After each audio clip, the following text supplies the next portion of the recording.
नाही. तर जे येऊ शकतं ते दिलेलं आहे. त्या व्यतिरिक्त जे असेल ते राज्य या संकल्पनेत मोडणार नाही.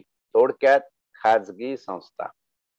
म्हणून हल्ली टाहो फोडला जातो खूप ठिकाणी की खाजगी क्षेत्रामध्ये एम्प्लॉयमेंट साठी रिझर्वेशन्स लावली गेली पाहिजे. खाजगी क्षेत्रावर त्यांनी सरकारच्या आस्थापनेला जसं लोकांना रोजगार दिला जातो तशा पद्धतीने रोजगार दिला गेला पाहिजे, हे जे म्हटलं जातं. कारण खाजगी क्षेत्र याच्यात या व्याख्येमध्ये कुठेही कव्हर होत नाही. परंतु असं एखादं खाजगी क्षेत्र जर कुठल्याही संबंधाने शासनाच्या राज्य किंवा केंद्र यांच्या मदतीने चालत असेल, अनुदानातून चालत असेल, काही टक्के हिस्सेदारी असेल, पार्टनरशिप असेल किंवा कुठल्याही प्रकारचं अधिपत्य त्या खाजगी संस्थेवर गव्हर्नमेंटचं असेल, तर अशा खाजगी संस्था सुद्धा या व्याख्येप्रमाणे राज्य या संकल्पनेत मोडता येतात. म्हणजे जेव्हा तुम्ही तुमचे मूलभूत हक्क कोणी विस्थापित केले आणि त्याच्या पुनर्स्थापनेसाठी जेव्हा न्यायालयात धाव घेता, तेव्हा वकील तुमचा असेल तर तो सर्वात प्रथम तुम्हाला हे विचारेल की कुठली आस्थापना आहे आणि ती आस्थापना जिथे राज्य सरकारचा शिरकाव आहे का, राज्य या व्याख्येमध्ये बसू शकते का, तरच पुढचा प्रवास होऊ शकतो. इतकं हे अनुच्छेद 12 या राज्यघटनेतल्या क्रमांक 3 भागातलं महत्वाचं आहे, हे या ठिकाणी आपण लक्षात घेऊया. पुढे जाताना आपण पाहूया की मूलभूत हक्कांशी विसंगत असलेले अथवा त्याचे न्यूनीकरण करणारे कायदे. इथे म्हटलेलं आहे की राज्य सरकारने गॅरंटी घेतली आहे ना आमच्या अधिकारांची, राज्य सरकारने आमच्या संरक्षणाची गॅरंटी घेतलेली आहे ना, मग राज्य सरकार, केंद्र किंवा राज्यांचे सरकार यांनी कुठलाही कायदा नियम असा करू नये की जेणेकरून मूलभूत हक्कांवर गदा येईल किंवा मूलभूत हक्कांची जी तत्वप्रणाली आहे त्याला मुरड पडेल असा कुठलाही कायदा राज्य सरकार करणार नाही. आता राज्य 12 आणि 13 मध्ये एवढाच फरक आहे की 12 मध्ये राज्यांनी स्वतःची व्याख्या उद्धृत केलेली आणि 13 मध्ये घटनेने राज्याचा कान धरून ठेवलेला आहे की तुम्ही लेखो कधी असला कुठला कायदा पारित करायचा नाही, कुठला नियम अधिनियम तुमचा असा नाही पाहिजे जो मूलभूत हक्काशी विसंगत असेल, आणि असा विसंगत असू नये ती जबाबदारी तुमची आहे. म्हणून घटनेनी राज्यावर, केंद्र किंवा स्थानिक राज्ये त्यांच्यावर लावलेला हा एक अंकुश आहे. 13वा अनुच्छेद हा तितकाच महत्वाचा आहे जितका महत्वाचा 12वा अनुच्छेद आपण बघितला. याच्यामध्ये काय म्हणतात, 13(1) काय म्हणतो की या संविधानाच्या प्रारंभाच्या लगतीपासून 26 जानेवारी 1950 पासून भारताच्या राज्यक्षेत्रात अंमलात असलेले सर्व कायदे ते जेथवर या भागाच्या तरतुदीशी विसंगत असतील तेथवर ते अशा विसंगतीच्या व्याप्तीपुरते न्यूनवत असतील. जिथं जिथं जर समजा राज्यांनी किंवा केंद्राने कायदा केला आणि तो मूलभूत हक्कात विशद केलेल्या विवेचनाच्या विसंगत असेल, विरुद्धच असला पाहिजे असं नाही, डिस्पॅरिटी तफावत जरी असेल तर तो तेवढ्या विसंगती पुरता, तेवढ्या तफावती पुरता शून्यवत समजला जाईल, ज्याला नल अँड वाईड म्हणतो. म्हणजे त्याची किंमत त्या ठिकाणी शून्य असेल, किंबहुना तो भाग किंवा तो पूर्ण कायदा हा कायदाच संबोधला जाणार नाही, असा याचा स्पष्ट निर्धारित अर्थ आहे. हे आपण लक्षात घेतलं पाहिजे या ठिकाणी. याचाच अर्थ असा म्हणजे कायद्याची भाषा कशी आहे की तुम्ही कायदे करा पण ते कायदे करूच नका असं म्हटलेलं नाहीये घटनेने. तुम्ही कायदे करा पण ते कायदे जर विसंगत झाले तर त्या विसंगती पुरते ते कायदे रद्दबादल करण्यात येतील, त्यांची किंमत शून्य झालेली असेल. 13(2) मध्ये पुढे म्हणतंय की राज्य या भागाने प्रदान केलेले हक्क हिरावून घेणारा किंवा त्यांचा संकोच करणारा कोणताही कायदा करणार नाही आणि या खंडाचे उल्लंघन करून केलेला कोणताही कायदा त्या उल्लंघनाच्या व्याप्तीपुरता शून्यवत असेल. या भागामध्ये समजा की एखादा सुप्रीम कोर्टाने निर्णय दिला आणि त्यांनी एखाद्या प्राधिकरणाला किंवा एखाद्या राज्याला अशा डायरेक्टिव्ह दिल्या, तर त्या डायरेक्टिव्ह प्रमाणे राज्यांनी असा कुठला कायदा करू नये असं खूप केसेसमध्ये झालेलं आहे की तुम्ही केलेला हा कायदा चुकीचा आहे, याला बदलून करा. बदलून करत असताना सरकारने निर्देश सुप्रीम कोर्टाने निर्देश दिले की तुम्हाला अशा प्रकारचे बदल याच्यामध्ये करता येणार नाही जे मूलभूत हक्काची पायमल्ली करतील. आणि अशा वेळी कोर्टाने दिलेले आदेश, विशेषतः सुप्रीम कोर्टाने दिलेले आदेश हे घटनेच्या 143 अनुच्छेदाप्रमाणे कायदा म्हणून संबोधले जातात. जोपर्यंत त्याच्यावर लेजिस्लेटिव्ह ऍक्ट तयार होत नाही तोपर्यंत कायद्याचा डायरेक्टिव्ह दर्जा हा अशा निर्णयाला असतो.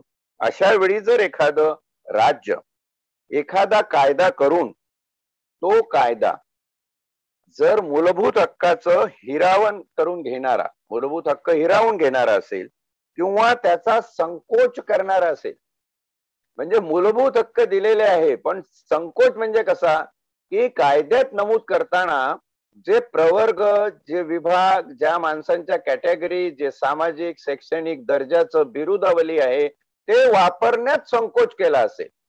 अनेक कायदे असे आहे जे अँबिग्युअस झाला म्हणतो, दुतोंडी तितोंडी, म्हणजे काढाल तसा अर्थ, इंटरप्रिट कराल तसा अर्थ निघतो.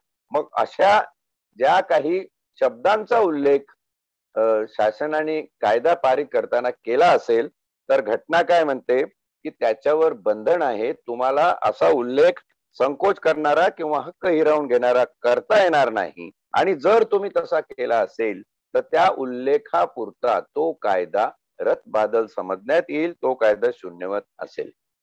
आता कायदा कायदा आपण म्हणतोय पण कायदा या व्याख्येमध्ये जसं हक्क हक्क म्हणताना हक्क या व्याख्येमध्ये किती आलं, राज्य या व्याख्येमध्ये किती व्याप्ती आली, त्याचप्रमाणे विसंगती याच्यामध्ये किती व्याप्ती आली. आता तसं कायदा याच्यामध्ये काय काय येतं आणि काय काय येत नाही हे सुद्धा घटनेने दिलेलं आहे. म्हणजे बघा, एक गोष्ट देताना दुसरी अनुल्लेखित ठेवली किंवा दुसरीचं स्पष्टीकरण दिलं नाही असं घटनेने केलं नाही. प्रत्येक गोष्ट ही मुळापासून सर्वसाधारणांच्या लक्षात आली पाहिजे, त्यांना समजली पाहिजे. फक्त एवढं आहे की आपण याचं जरा हिरिरीने नितांत वाचन किंवा मग आज चालू आहे तसं पारायण करत राहिलं पाहिजे. 3 मध्ये म्हणतो, 13(3) मध्ये या अनुच्छेदात संदर्भानुसार आवश्यक नसेल तर, संदर्भानुसार आवश्यक नसेल तर म्हणजे कायदा किंवा अंमलात असलेले कायदे या गोष्टीचा संदर्भ आला पाहिजे. कायद्याच्या संदर्भात बोला. वकिली भाषेमध्ये बोलायचं झालं तर किंवा पोलीस भाषेमध्ये लोक जोक म्हणून बोलतात, कायद्याचं बोला. म्हणजे कायद्याचं बोला म्हणजे काय, कायद्याच्या संदर्भात बोला.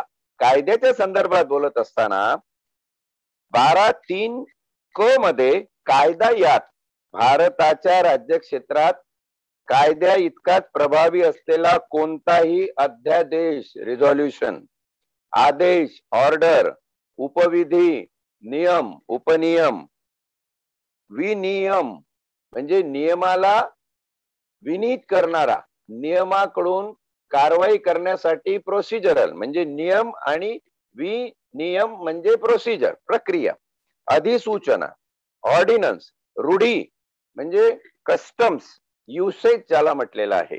रूढी म्हणजे परंपरेने असं करत आलेलो आहे. महाराष्ट्र राज्य 1960 ला तयार झालं तर परंपरेने दरवर्षी आम्ही शिवजयंती साजरी करत आलेलो आहोत. याच्यावर कायदा असो नसो पण हे युसेज आहे, हे तुम्ही परंपरेने पाळत आलेला आहात. हा सुद्धा सरकारच्या कायदा या विरोधामध्ये समाविष्ट करण्यात आलेला आहे. आणि परिपाठ, परिपाठचा अर्थ आहे या ठिकाणी तुम्ही जे काही कस्टम्स, रूढी आतापर्यंत करत आलेले आहात त्या सगळ्या याच्यामध्ये समाविष्ट करून यांचा समावेश आहे. याच्या पुढचं ख आहे, त्याच्यात अंमलात असलेले कायदे. कुठल्या गोष्टीला अंमलात असलेले कायदे म्हणायचे, कुठल्या कायद्याला अंमलात असलेले नियम आणि कायदे म्हणायचे, तर यात भारताच्या राज्य क्षेत्रातील विधानमंडळे किंवा अन्य सक्षम प्राधिकाऱ्याने, सक्षम प्राधिकार म्हणजे कलेक्टर, तहसीलदार, जिल्ह्याचा पोलीस प्रमुख, जिल्हा अधीक्षक, पोलीस अधीक्षक, हे सगळे सक्षम प्राधिकरण आहेत. हे आपण पुढे पुढे जसं जाऊ तसं आपल्याला बघता येईल. पण आताच एवढं लक्षात ठेवा की सक्षम प्राधिकरण ही कलेक्टर आणि बाकीचे सगळे तद्रूप प्रशासकीय प्राधिकरण याला म्हटलेलं आहे.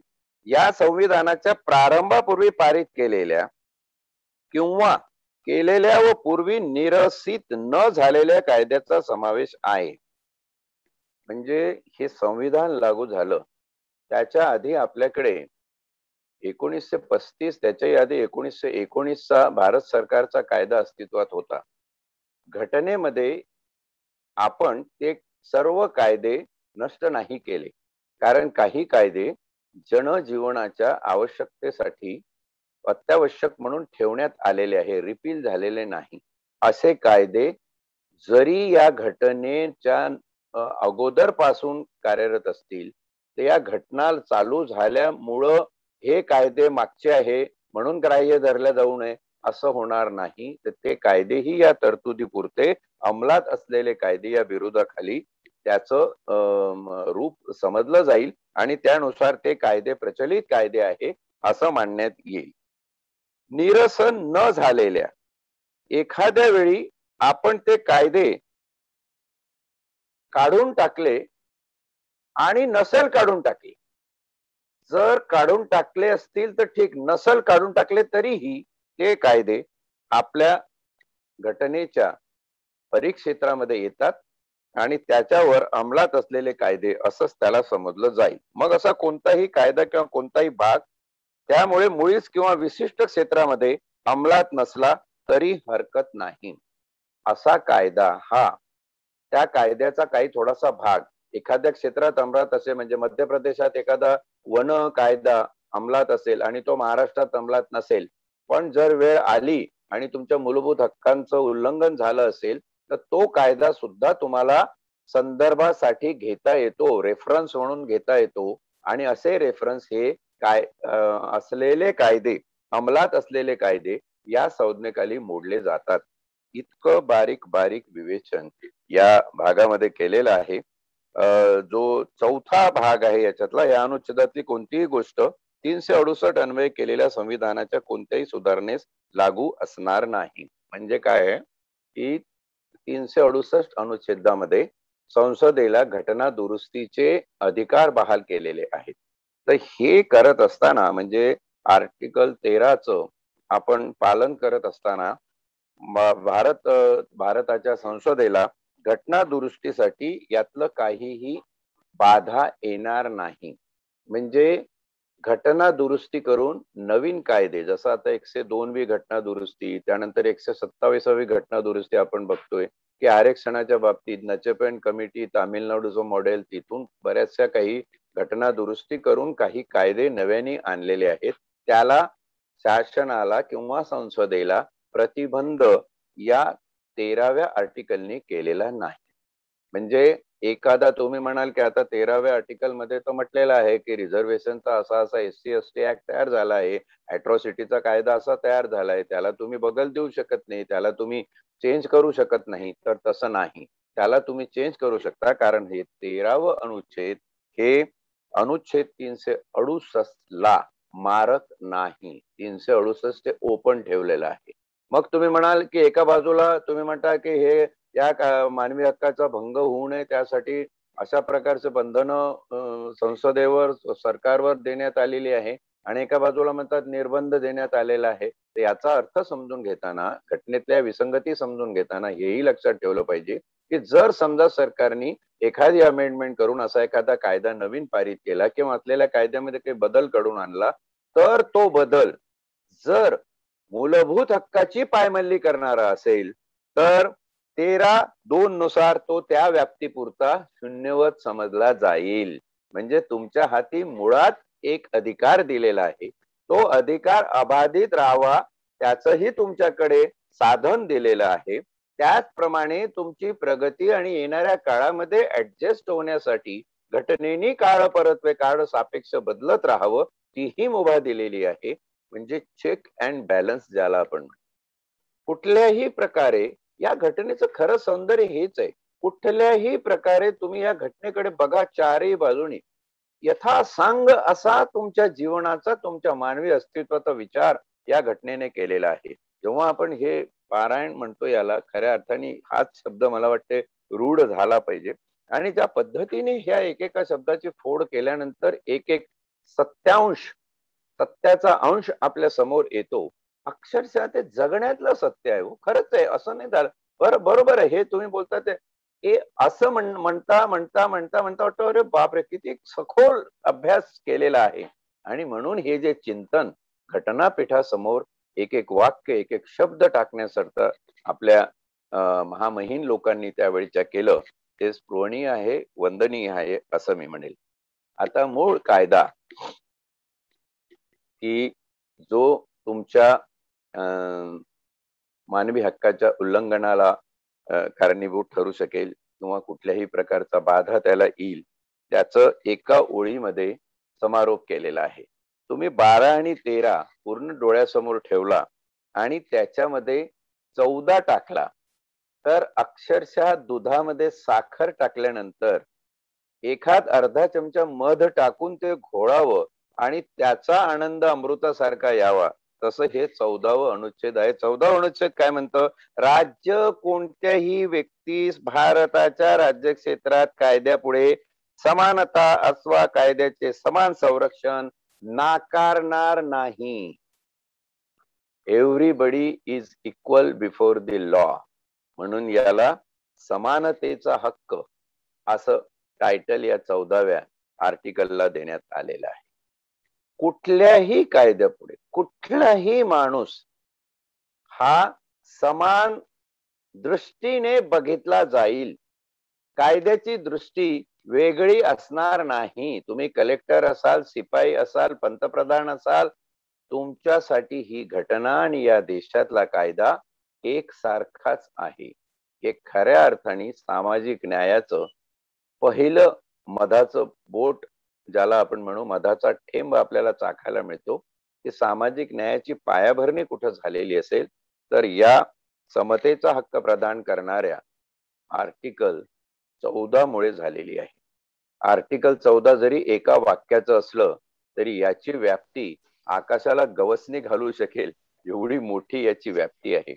तर मानवी हक्क आणि मूलभूत हक्क याचा फरक बघताना किंवा कायदेशीर हक्क याच्यातले तफावत बघताना तुमच्या लक्षात येईल की मूलभूत हक्क हे किती मोलाचे आहेत आणि मानवी हक्क आणि कायदेशीर हक्क हे त्याच्या भोवती गुंफल्या गेलेले आहेत.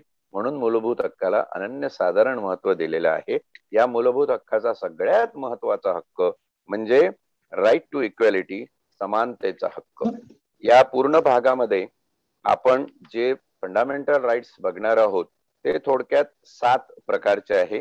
राईट टू फ्रीडम, स्वातंत्र्याचा हक्क. फ्रीडम ऑफ रिलीजन, धर्म स्वातंत्र्याचा हक्क. Freedom of culture and education, शिक्षण आणि सांस्कृतिक हक्क. त्यानंतर राईट अगेन्स्ट एक्सप्लॉयटेशन, शोषणा विरुद्धचा हक्क. तुमचं कुठल्याही प्रकारचं शोषण होत असेल तर त्याच्या विरुद्ध आवाज उठवण्याचा तुम्हाला हक्क देण्यात आलेला आहे. राईट टू प्रायव्हेसी, खाजगी जीवनाचा हक्क.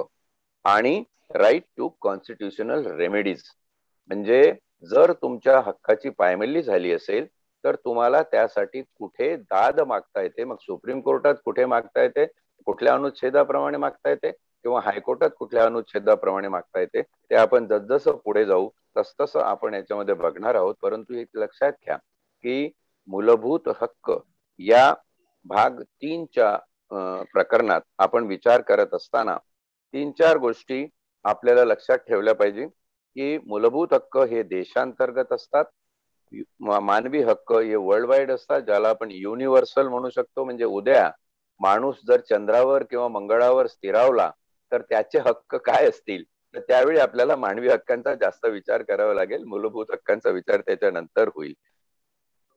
या मूलभूत हक्काची एक अजून विशेषता आहे, एन्फोर्सेबल बाय कोर्ट ऑफ लॉ. म्हणजे भारतातल्या कोर्टामध्ये या मानवी हक्काला आपण दाद मागू शकतो. आणि ह्युमन राईटला आपल्याला जर दाद मागायची असेल तर ती इथल्या कोर्टात मागू शकतोच, पण त्याशिवाय एक वरचं प्राधिकरण म्हणजे संयुक्त राष्ट्रसंघ, त्या ठिकाणी आपण जर मानवी हक्कांचं उल्लंघन झालं असेल तर दाद मागू शकतो. मूलभूत हक्क हे लोकशाही, समाजवादी, संविधानिक जीवन जगणाऱ्या देशांमध्ये उपलब्ध असतात, तर मानवी हक्क हे जगभर कुठेही कुठल्याही मानव वंशाच्या, मानव जातीच्या व्यक्तीस उपलब्ध असतात. जे कायदेशीर हक्क आहे हे मूलभूत हक्क आणि मानवी हक्क यातून निर्माण झालेले असतात. आता हे सगळं बघत असताना आपण मला वाटतं इथे आज थांबण्यापूर्वी या आर्टिकल 14 च्या अनुरोधाने काही चटपटीत केसेस बघूया की काही केसेस मध्ये कसे मजेदार किस्से घडतात. म्हणजे नेमकेपणाने आता प्रॅक्टिकल, हे सगळी थिअरी आतापर्यंत झाली, प्रॅक्टिकली जर बघायची झाली तर 3-4 महत्वाच्या केसेस आहेत. त्याच्यापैकी आपण एक केस बघूया ज्या केसचं नाव आहे मगनलाल छगनलाल वर्सेस बीएमसी.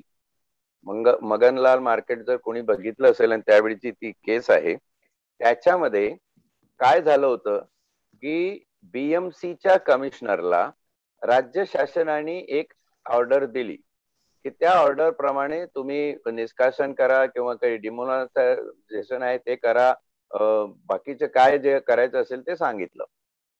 पण ते सांगत असताना ते सांगण्याची प्रोसिजर नाही सांगितली आणि म्हणून प्रोसिजर करत असताना बीएमसीच्या कमिशनर कडून मूलभूत हक्कांचं उल्लंघन झालं आणि म्हणून मगनलाल छगनलाल हे कोर्टामध्ये गेले. तर कोर्टाने ते ग्राह्य धरलं की बरोबर आहे, प्रक्रिया याच्यामध्ये चुकली, आदेश चुकला नसेल पण प्रक्रिया शासनाने दिली नाही, शासनाचं चुकलं. आणि सुप्रीम कोर्टाने शासनाला बजावलं की जेव्हा तुम्ही एखादा आदेश तुमच्या प्राधिकरणाला, प्रशासकीय प्राधिकरणाला देता, तेव्हा त्या आदेशामध्ये तो आदेश कसा पारित व्हावा त्याची प्रक्रिया सुद्धा दिली गेली पाहिजे. म्हणून आता तुम्हाला दिसत असेल की जेव्हा कोरोनाच्या पार्श्वभूमीवर शासन आदेश देतं की अमुक अमुक याच्यामध्ये संचारबंदी किंवा इथं तुम्हाला हे करता येणार नाही, तर त्याची प्रक्रिया देतं, त्याची प्रोसेस देतं. त्याच्यात काय केलं तर गुन्हा होईल, काय केलं तर गुन्हा होणार नाही, तो कितपर्यंत असेल, दंडनीय असेल नसेल, ही सगळी प्रक्रिया ही शासनाला द्यावी लागते. हे आर्टिकल 14 देणं आपल्याकडे आहे. दुसरी महत्वाची केस आहे की Maneka Gandhi versus Union of India, हे 1978 सालची केस आहे. 7 बेंचचं हे जजेसचं हे बेंच होतं. त्यांनी म्हटलेलं आहे की आर्टिकल 14 हे नुसतं आर्टिकल 14 म्हणून बघितलं जाणार नाही. तर जेव्हा जेव्हा आर्टिकल 14 समानतेचा हक्क, कायद्यापुढे सगळे समान असं येईल, तेव्हा आर्टिकल 14 हे आर्टिकल 19 आणि आर्टिकल 21 म्हणजे प्रायव्हसीचा अधिकार, राईट टू लाईफ, जीवनाचा अधिकार आणि राईट टू एक्सप्रेशन, व्यक्त होण्याचा अधिकार, हे जे आर्टिकल 19 आणि आर्टिकल 21 मध्ये सांगितलेलं आहे तर याला मध्य धरून बघितलं जाईल. म्हणजे तुमचा समानतेचा हक्क जोपर्यंत तुमच्या अभिव्यक्तीचा हक्क आणि तुमच्या जीवनाचा मूलभूत खासगी हक्क, प्रायव्हसी, हे विचारात घेणार नाही तोपर्यंत आर्टिकल 14 हे पूर्ण होऊ शकत नाही. हा अतिशय महत्वाचा लँडमार्क डिसिजन आहे, तुम्ही लक्षात घ्या. समानतेचा हक्क तुम्हाला दिला, पण तुम्हाला बोलू दिलं जात नसेल, तुम्हाला व्यक्त होऊ दिलं जात नसेल किंवा एखादी गोष्ट ही तुमच्या खासगी जीवनावरती सावट आणणारी असेल, आता जसं पेगॅसिसचं चालू आहे त्याच्यामध्ये आपण बघतो की अनेक लोकांचे खासगी डाटा गेलेले आहेत, हा असमान वागणुकीचा भाग झाला. म्हणून समानतेच्या हक्कामध्ये आर्टिकल 14 मध्ये आपण चॅलेंज करू शकतो. पण त्यावेळी 19 आणि 21 हे 2 अनुच्छेद प्रकर्षाने बघितले जातील. त्यानंतरचा एक अतिशय गाजलेला ऐतिहासिक खसला आहे ज्याच्यामध्ये 9 जजेसचं बेंच सुप्रीम कोर्टाचं होतं आणि 1993 ला इंदिरा सायणी केस म्हणून सगळ्या भारतभर ही केस प्रसिद्ध आहे. त्या केसमध्ये असा निर्णय दिला सुप्रीम कोर्टाने की अनुच्छेद 14 हे अनुच्छेद 16 बरोबर घेतली. अनुच्छेद 16 मध्ये संधीची समानता आहे. म्हणजे एखाद्याला समानतेचा हक्क कायद्यासमोर जर दिला असेल तर त्याला तशा समानतेची संधी उपलब्ध होती की नाही याचाही तुम्ही विचार केला पाहिजे. आणि त्याच्यामध्ये त्यांनी म्हटलेलं आहे की आर्टिकल 14 हे आर्टिकल 16च्या सब आर्टिकल 1 चाच भाग समजला गेला पाहिजे.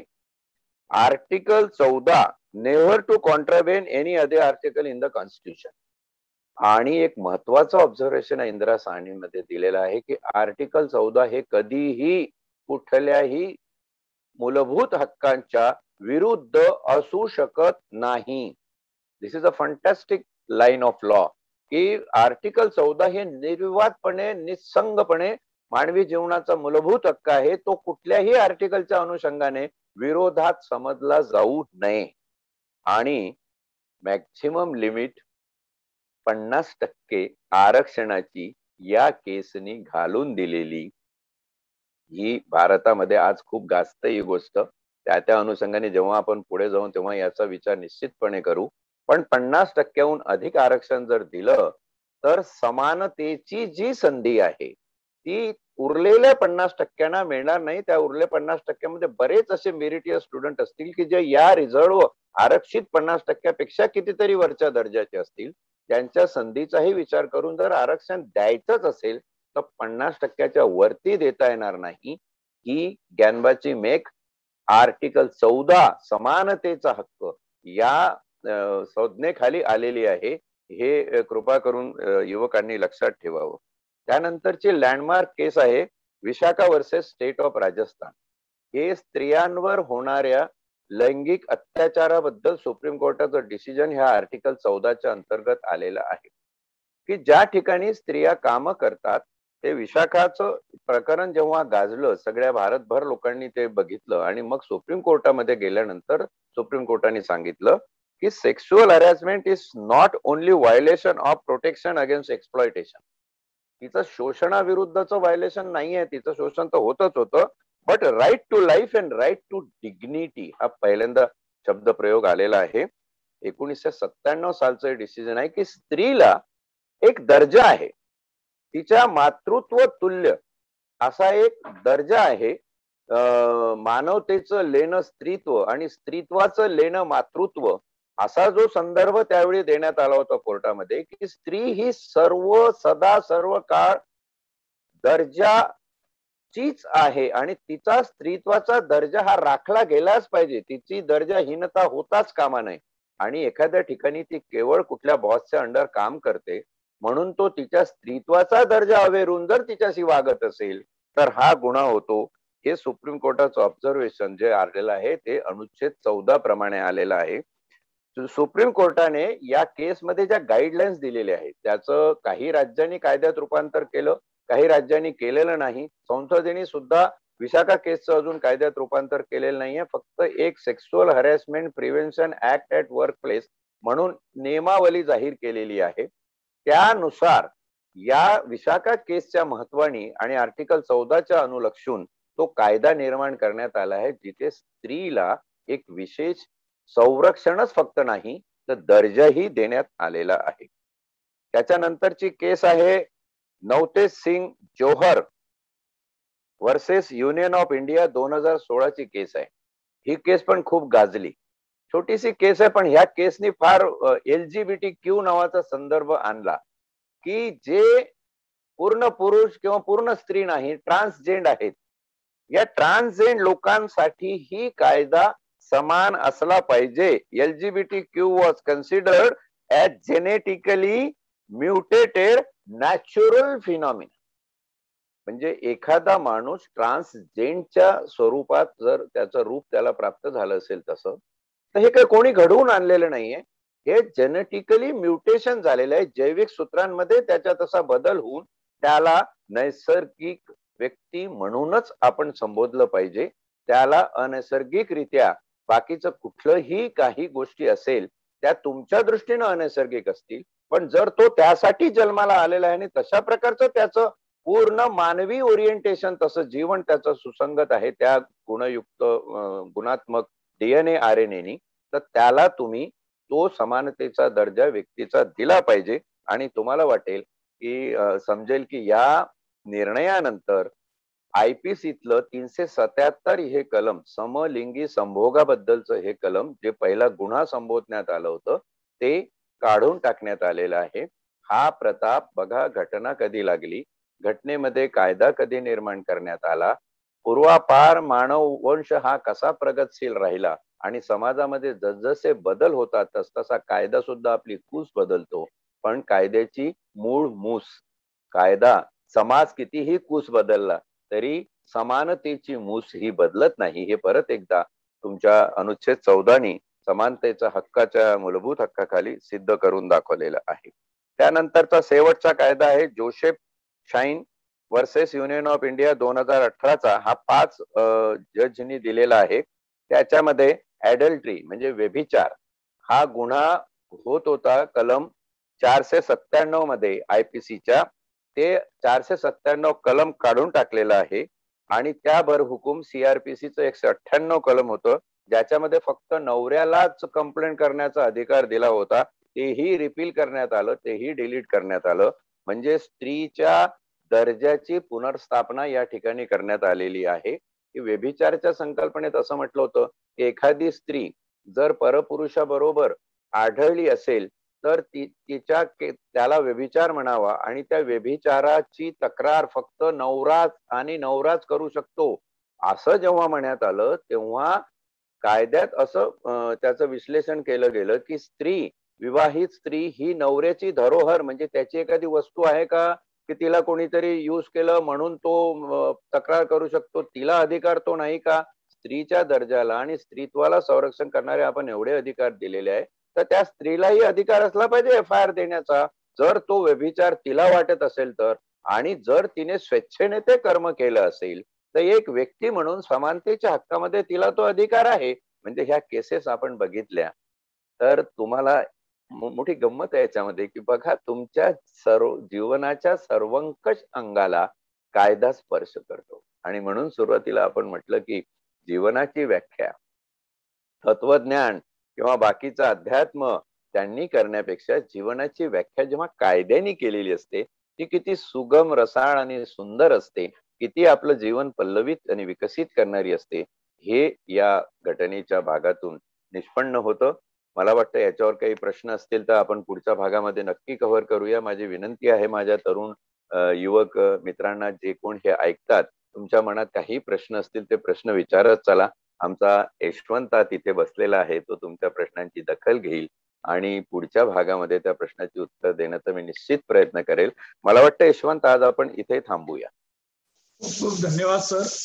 आपल्याला याच्यामध्ये एक महत्वाचा प्रश्न आहे जो पुढच्या वेळेला नक्कीच घेता येईल. कायद्याने जर ही समानता दिलेली आहे तर पुन्हा पुन्हा आपण ऐकतो, चर्चा होते, तो नेमका समान नागरिक कायदा म्हणजे काय अपेक्षित आहे हा एक प्रश्न आहे. आपण पुढच्या याच्यामध्ये कव्हर करूया. तर आजच्या या भागामध्ये आपण हे विवेचन केलं त्याबद्दल आणि उपस्थित सर्व जे ऑनलाईन श्रोते आहेत त्या सर्वांचे मी मनपूर्वक या ठिकाणी आभार मानतो आणि थांबतो.